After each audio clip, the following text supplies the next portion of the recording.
Saints and Falcons. That's gonna be a pretty good one right there. That's like a little semi-rivalry, I guess you can call it. They're 1-2, their record. The Saints been looking pretty good, so I think I'm gonna roll with those Saints, even though they're on the road this week. Derek Carr and those guys, they've been playing inspired football, flying around the football. So even though the Falcons are at home, I'm gonna go ahead and roll with those Saints for Week 4.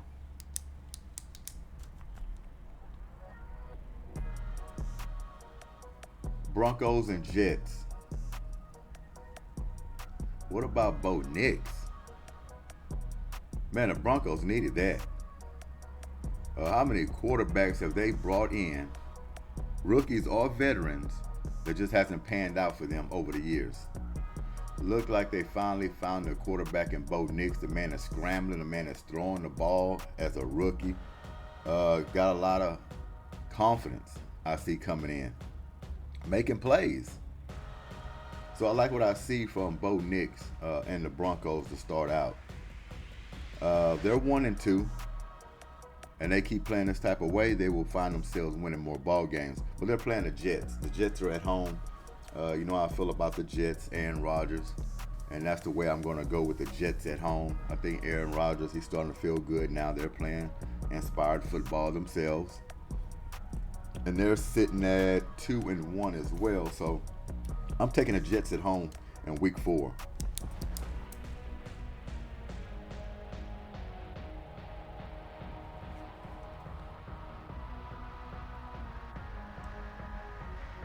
Steelers and Colts. I'm rolling with the Steelers on that one, of course, against the Colts. And what we always say about the Colts, they're in the Texans division, right? They're at home. They kind of been up and down, the Colts.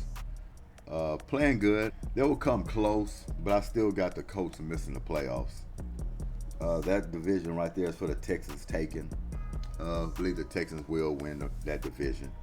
Hands down. Titans are struggling in that division. The Colts are going to be struggling as well.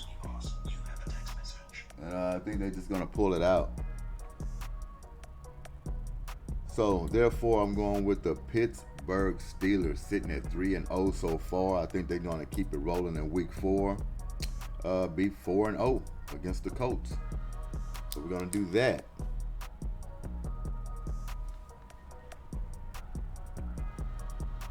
Eagles and Bucks.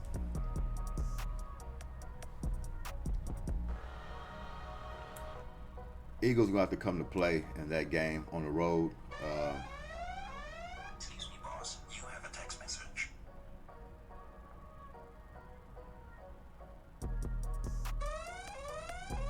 Excuse me, boss. Let me turn this off, because all of a sudden now, everything wants to shoot off. Excuse me, boss.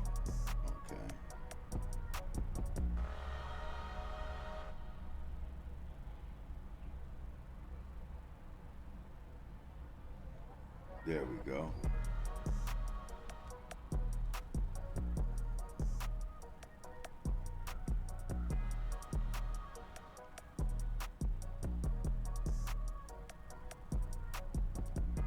All right, sorry for the interruption. Eagles and Buccaneers, I'm going to go with the Eagles, but like I say, that could be a trap game. Eagles will have to come with. They're going to have to play on the road against the Buccaneers. The Buccaneers have been playing pretty good this season to start out. They're 2-1 as well as the Eagles. And that's going to be a good game for the Eagles. And last week, man, if it weren't for Saquon Barkley, man, he is saving the Eagles. The man is playing out of his mind to start this season, running the ball very well. And they're giving it to him. And I'm surprised. But when you're missing A.J. Brown and you're getting some wide receivers a little dinged up, it's great to have that luxury to hand the ball off to Saquon Barkley, level things out. He's been running well, not able to lean on that passing game too heavy. And when A.J. Brown comes back, I don't know if it'll be this week or not, but train's just going to keep on moving. It's going to help out. big plays down the field, and then you have to worry about Saquon Barkley. So it's just going to open up the weapons for Jalen Hurts. I know I keep beating this like a dead horse, him holding on to the football. I really think that could be a problem down the road. I just need him to come off that football a little faster. And if not, then he needs to take off and run. Or just throw the ball away, because you don't want him taking too many hits either. I don't mind him running, but a majority of those broke down plays where the offense is not holding up or he's not making his reads fast enough, he just needs to roll out, throw the ball out of bounds, live to see another down. You can't take too many hits holding on to the ball, and then you're trying to scramble as well. So in saying all of that, even though there are concerns there, Eagles in week 4 against the Bucks.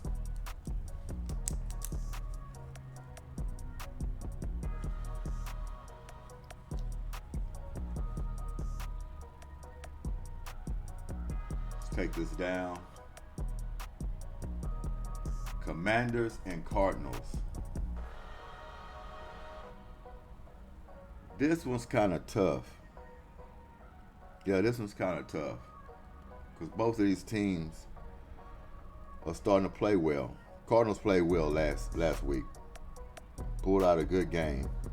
Kyler Murray played well.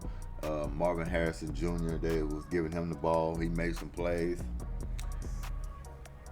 And the Commanders, you already seen what they did on Monday night.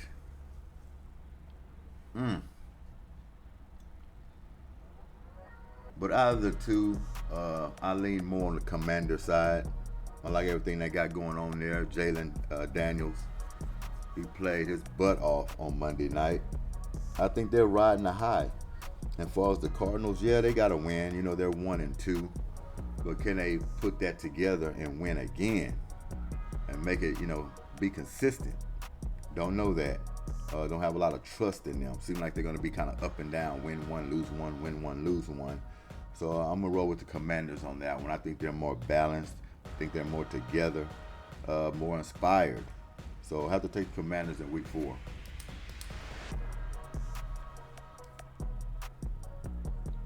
Take it down. Browns and Raiders. Usually in a situation like this with these two teams, I would easily go with the Raiders. Want the Raiders to win. But for some reason, you got to go against the grain sometimes. They're not really going against the grain. It's just kind of flip-flopping. Look, when you're 4-12, you got to flip-flop some things.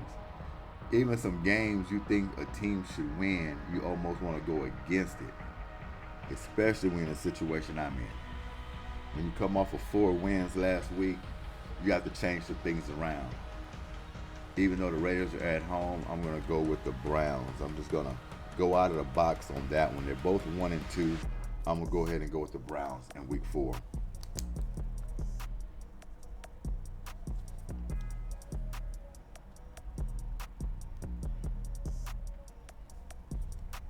Titans and Dolphins. We don't know what happened to the Dolphins. Yeah, you can throw Tua, you can throw these guys in there. He's making a big difference possible. Titans, they haven't won a game yet. Will they win this week? Will they win this week, the Titans? Even though them Dolphins are struggling bad, they're at home. I got to roll with them. If you want to get back on point, Titans is a good team to play when you're at home. And I think the Dolphins are going to do it. They should be able to win this game. Dolphins, if they lose this game, man, they're starting to plummet. They're plummeting bad. So I don't see it happening in week 4. Dolphins. All right.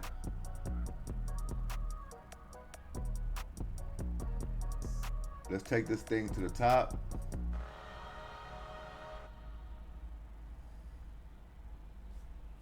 Bengals and Panthers. This is kind of another tricky one as well. Winless Cincinnati Bengals. Now some of the blame has to go to Joe Burrow. Even though Joe Burrow having these good games, they're still losing. So why isn't he able to bring his team over the top? He was fired up early in the season playing the Chiefs. Game he felt like he should have won. I agree. But he's continuing to drop games, even though he's throwing the ball very well. Yeah, there might have been some questionable calls. That's how the ball rolls sometimes. That's why you got to have you a good lead instead of going down the stretch all the time in these football games. When you put it all on the refs, it can go either way. Panthers, they benched Bryce Young, and they find themselves getting a big win, scoring big points. What was it, 36 points they scored last week? It's pretty good. With a backup. You know what? I'm going to go ahead and take those Bengals. Something telling me they got to win sooner or later. The Panthers, they ain't been, that good themselves. Yeah, they got to win. They scored 36 points. Big game by them. But I just don't think they're going to beat these Bengals. Not going to beat the Bengals. So I got to roll with them. Bengals in week 4.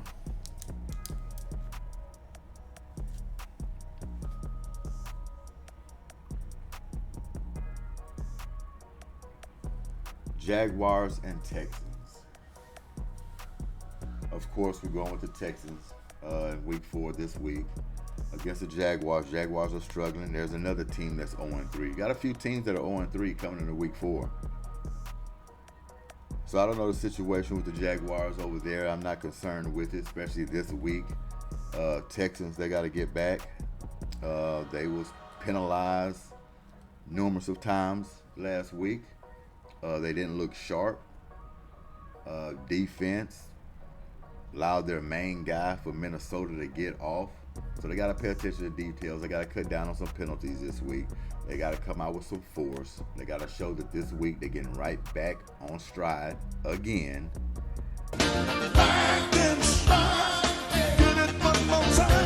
And they got to take this game seriously at home against the Jaguars, actually in the division, as we know. And they just got to take care of business. It's plain and simple. We're going with the Texans in week 4.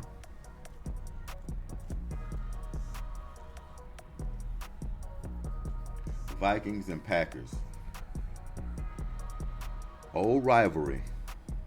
Y'all remember this rivalry back in the day? John Randall, Brett Favre. It's been a rivalry for a long time, even before that. Packers at home.